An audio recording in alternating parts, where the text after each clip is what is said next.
Bien, vous allez sélectionner le bloc qui contient votre titre blanc.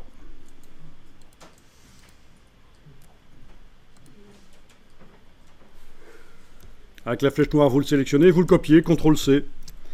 Et on va aller à un endroit où il y a une image qui est assez grande. Et on va coller. Ah oui, au fait, si vous vouliez que ça arrive exactement... Ah ben tiens, il m'a planté. InDesign m'a planté, c'est malin. Je vais le relancer. C'est peut-être parce que j'ai changé la résolution de l'écran.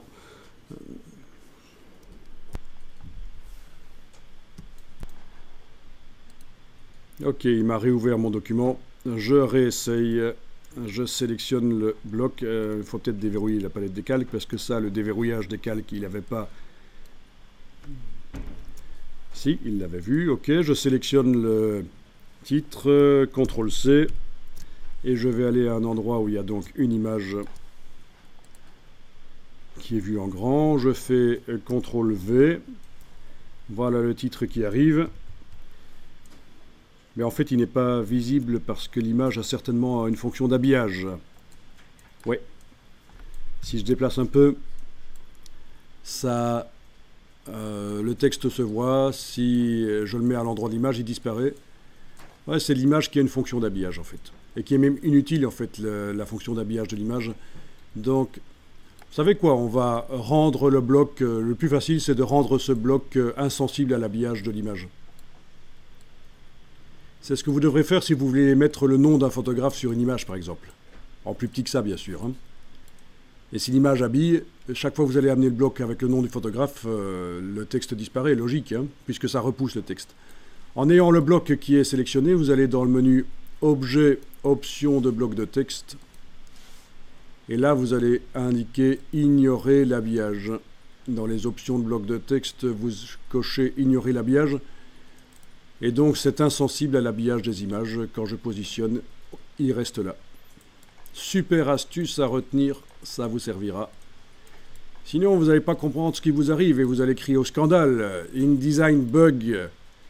Quand j'amène mon texte sur l'image, le texte disparaît. InDesign bug. Ben non, pas du tout. En général, les bugs se situent entre le dossier de la chaise et l'écran. On vous a prévenu.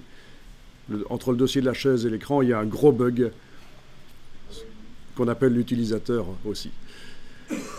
Non, les logiciels, ça peut bugger, mais c'est plus rare qu'on ne croit. En général, c'est des petites subtilités qu'on ne comprend pas. C'est ça qui arrive. Ok, donc on a copié notre bloc là. On va le tourner avec l'outil de transformation manuelle. Je vais le tourner. Outil de transformation manuelle. Touche majuscule. Je le remets droit. Voilà.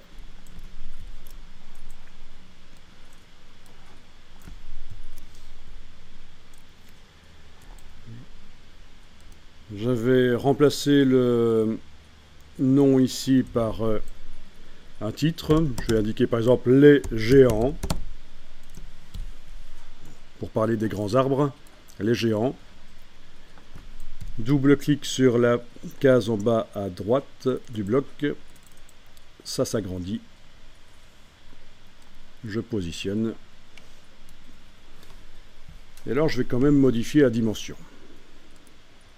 Avec la touche majuscule, je prends la poignée du coin.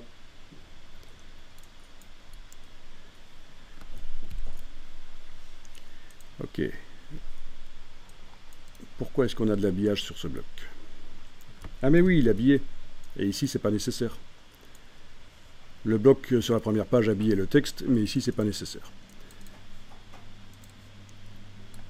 Ok, je suis obligé d'agrandir sans...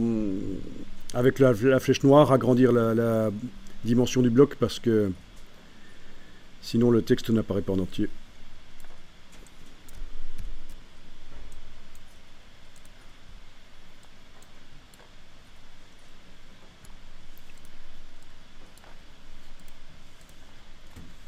Bon voilà, c'est pas mal ça.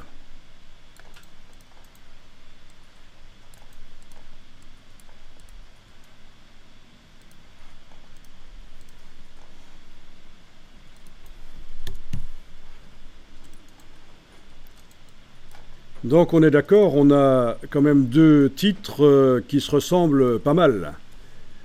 Celui que j'utilise avec de l'habillage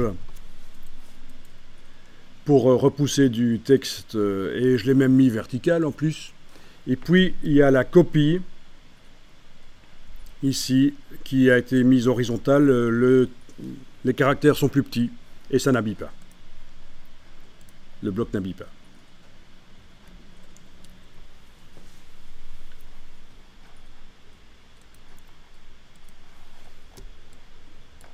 Eh bien, c'est l'occasion de parler du parentage de paragraphes, qui est quand même un système assez évolué, mais vous êtes en formation InDesign avancée quelque part pour aller plus loin dans InDesign que ce que vous connaissez, donc c'est ce qu'on fait ici.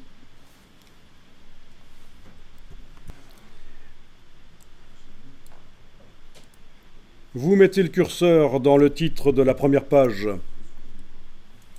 et on va créer un style de paragraphe.